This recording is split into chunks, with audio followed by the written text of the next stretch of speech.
Hi, ako po si Miguel Ponce Isles at magpe-perform po ako ng Hugot Spoken Poetry. Kalayaan.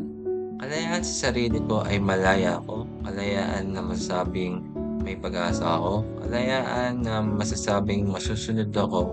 Kalayaan sa sarili na karapat-dapat ako. Pero sa bawat kalayaan may inaakdang batas.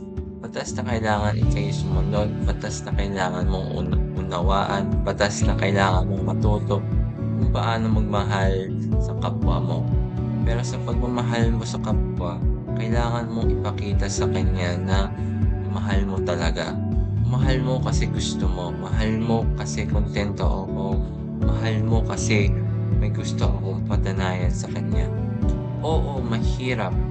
Mahirap sabihin na mahal mo ang isang tao, pero mas mahirap din kung paano mo ipapakita pagmamahal mo sa kanya. Kadalasan nawawalang bisa din ang tiyaga at masakit talaga yun. Pero sa bawat sakit, doon tayo tumatatag. Mas lalo tayong natututo sapagkat doon talaga ang daan kung saan tayo magiging masaya.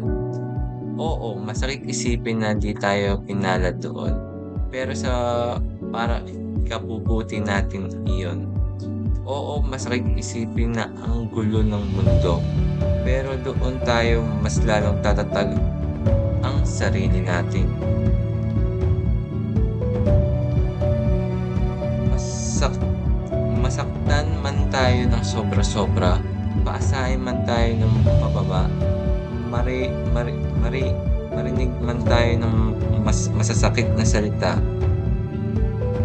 kasi doon ako mas lalong tatatag at tatapang.